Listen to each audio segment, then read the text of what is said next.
Hello, Japadians. Welcome back to Akomolafe Family Channel. This is Bumi Akomolafe. So today, I just want to give updates of happenings within the last 1 week. Touch on how we are settling down. I want to talk about certain things that I've reflected on that I need to get rid of very quickly so that I can actually enjoy living in Nigeria. And before I dive into that, I just want to say hello to everybody in the group, and I want to say special thanks to everybody for following us on this journey. So, very quickly, I want to say something I've observed since arriving in Nigeria that gladdens my heart. You know, the way that people greet themselves without necessarily knowing each other or one another. So when I arrived in the first few days into this area, people would greet you. I saw like teenage children saying, "Oh, good morning, ma, good morning, ma." I was like, I didn't even know they were talking to me because I didn't answer. I was just passing. And they kept saying good morning. I looked, so I realized, oh, they were talking to me. I was like, good morning, how are you? And I smiled as I was returning to my flat because it's not usual. I remember in the UK, my neighbor will say hello today. He might not say hello again until the next 2 months. And he will see you, he will just turn his face away.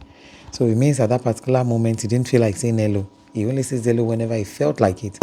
Whereas here, on the other hand, once you are, within close proximity with somebody and you have eye contact, they say hello, they greet you. If they are older than you, you greet them, they say hello to you. If they are younger, they say, good morning, ma, good afternoon, ma.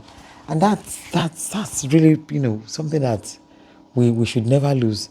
My children, unfortunately, do not have that in them. There was a particular day that my son was coming back from school, and I told him to come straight to my business place instead of coming home. So my brother went to get him.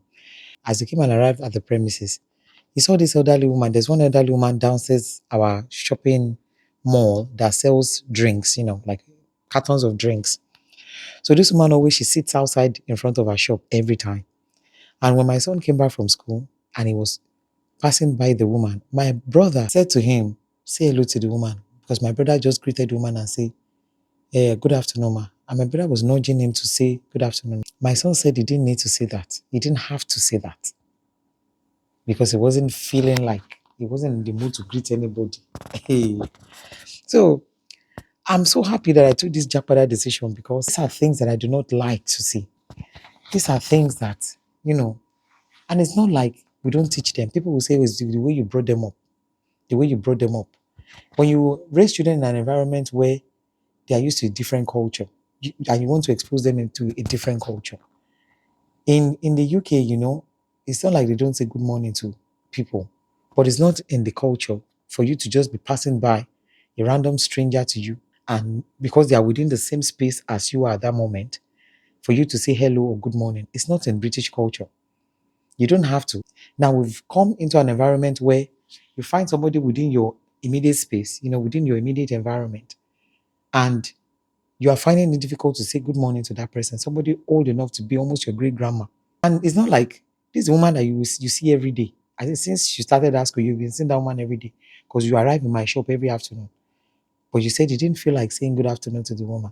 So when my brother got upstairs, my brother told me that you talk to your son. This was what he said. So I was like, what? I said, don't you understand that whether you know the person or not, or whether they are your family members or not, once you happen to find yourself within their immediate space, within that space, and two of you are, you are passing by them, you have to show respect by saying good afternoon, ma, good morning, ma. You don't need to know them before. And I said to him that don't you see other children to greeting me as well? That's the culture, that's what we do here. And he couldn't just get his head around it. But guess what? Fast forward now, weeks down the line now, he's starting to greet people now, whether he knows them or not. He won't even say good afternoon. I will say, he will prostrate halfway and say, Eka Soma, meaning good afternoon, ma. In our local dialect, he will say, speak it in Yoruba. So people will laugh and they will encourage him that, wow, you are doing very well now. And those are some of the changes that we've seen over the past few weeks that I'm so, so, so happy about. So that's part of the reason we came for them to learn the culture, and they are doing that. So I just wanted to talk about that very quickly. So let me dive into the video of the day. There are some things that I'm finding difficult, and I am bold to say because there's no point not discussing these things. This videos are documenting my experiences. We are experimenting Japada basically, and I think it only makes sense to document experiences as we get on, so that when we are watching this years from now, we could say, okay, this was what we're feeling at this time. There's something, or there are a few things I'm struggling with, and I reflected on these behaviors, and I felt that if I do not start to work on them or try and even get rid of them altogether, I'm going to struggle to actually integrate into my own home country. People have a way of life here that I am struggling to kind of comprehend. I'm struggling to really let go. I'll give you an example. The first one I'll be talking about is trust issues. I'm trying so much. Believe me, I identify it. I know that I've got issues. I've got trust issues. I know that. And I am trying so much to work on it, to get rid of it, like to give those people like that benefit of doubt, to give them that chance to believe them a little bit. Because just when you think somebody's telling you the truth, you just turn around and see how much they've been telling you lies. People will look you in the face and tell you that they got this for this amount of money, or they did this way. And then they will look so innocent, and then only for you to turn around and find out that there is complete lies. So that has even worsened that's my lack of trust. So it happened that on Sunday, one of the Sundays, I think 2 Sundays ago actually, we went to church. And that was our first time at that church. When we got there, they told us that the children had to go to children's class, and the little one, which who is just one, could not stay with me in the big church. So that we had to take her to the nursery class. I think that class catered for 5 years and under. I was looking at them, I was so nervous about leaving my baby, because at that time, she wasn't feeling that 100% as well. She's kind of still adjusting to the weather and all that. So when I got there, I tried to explain to them that, please, this baby is not 100%. She's not going to want to stay here. This is our first time. I kept saying, this is our first time. This is our first time.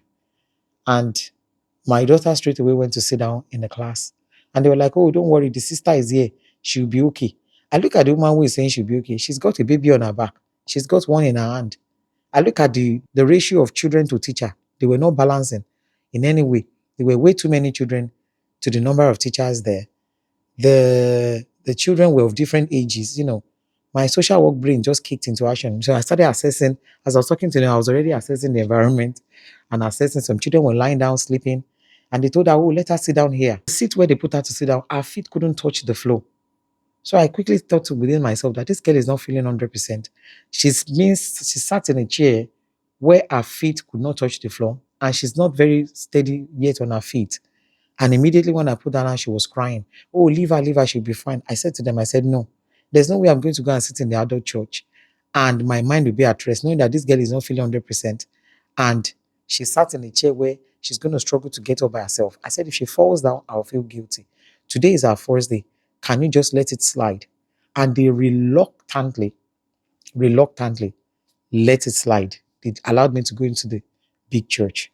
When I got there, immediately, like two ushers already rushed me. Oh, this baby cannot be yet. I said, this is our first time. She was crying in the children's church. She didn't want to stay there. Can I stay in the big church? I don't even mind staying at the very back. Put me at the last seat towards the door. I wouldn't mind. But this church, I don't understand. They were so rigid with they were not really too accommodating with that kind of request. And they still marched me to the very front with the baby. I said, well, that's fine. As long as you were the one that put me there, if she cries, she cries. I can't do much about that. So I took my baby, went to sit in front, and luckily she slept for most of the service. She was even looking around, enjoying the music for a while, and then she fell asleep. So luckily she didn't disturb. Then fast forward to the following Sunday, which was our second Sunday. I just took them straight away to children class. I tried again to see whether she was going to settle.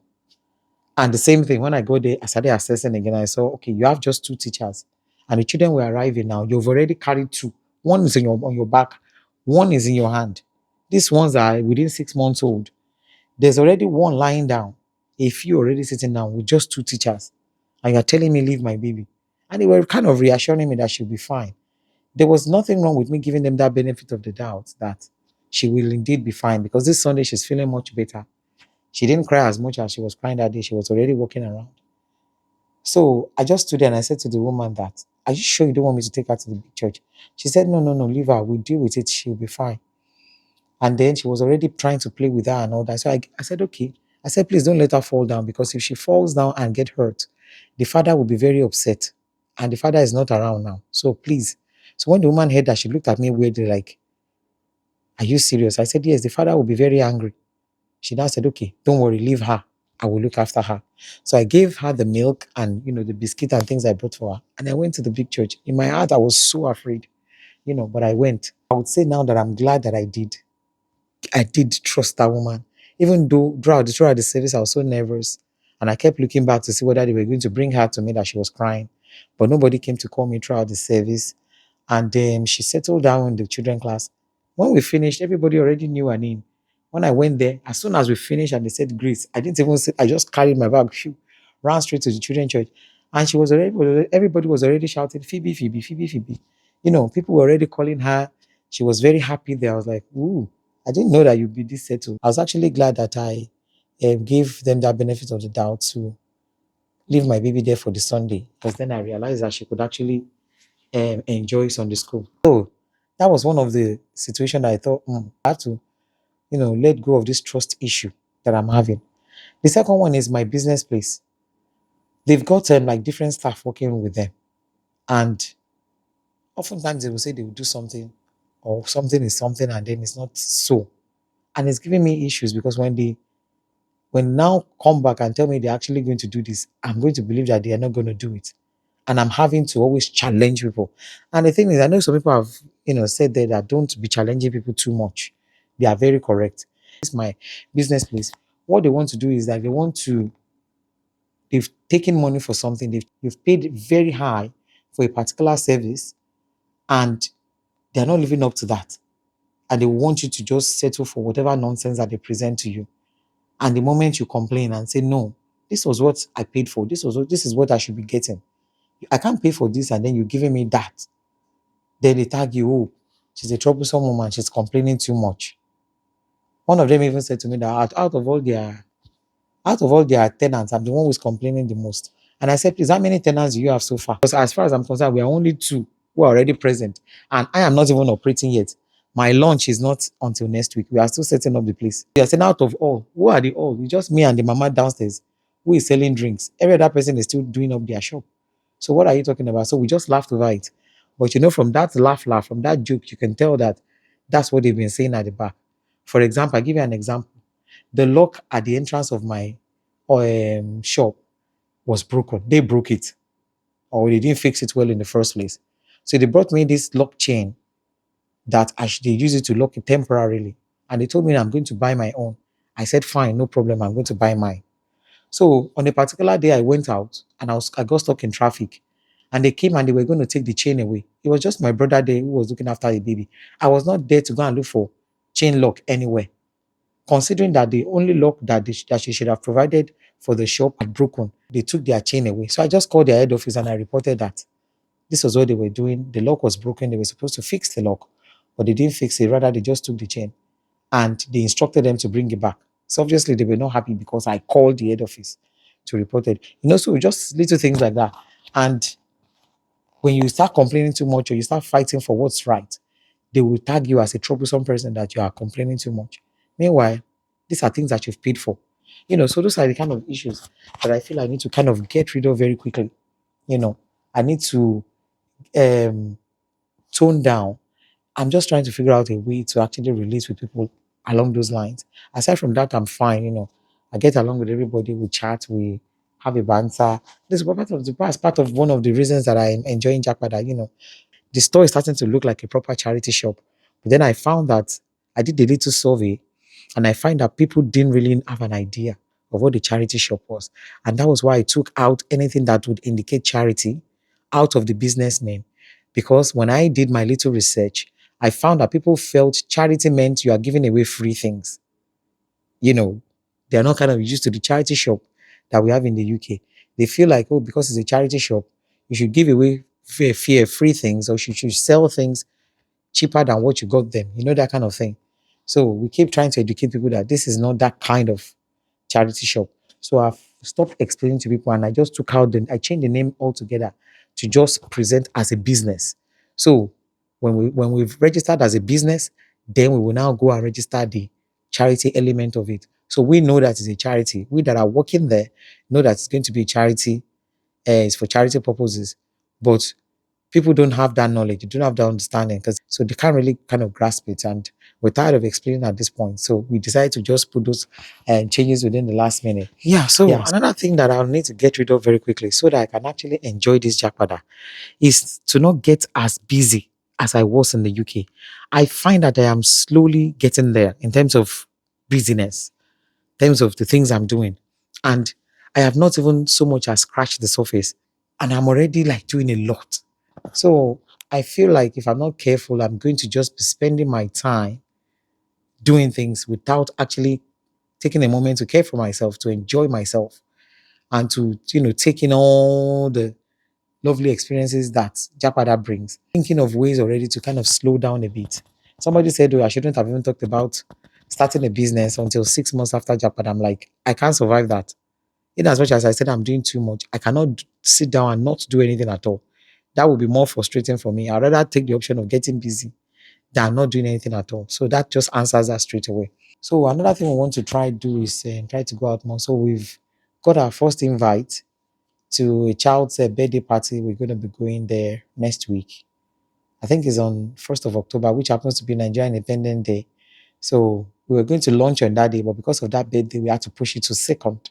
So 2nd, we are aiming to launch on the 2nd, and we are hoping that we'll be able to show that as well on our channel. So thank you guys for following us so far. Please do well to follow us on this journey. Do well to, watch the video as well when we'll be posting it about the launch. So, thank you so much for following us on this journey. Thank you for all the support. Thank you for all the love. Look out for our launch, guys. It should be happening next Thursday. But I would record as much as I can and I would post it for you guys to see how everything is turning out. So follow us on this journey, see how we are doing. Thank you so much. Hello to everybody in the group. And I will catch you on the next video. Bye bye.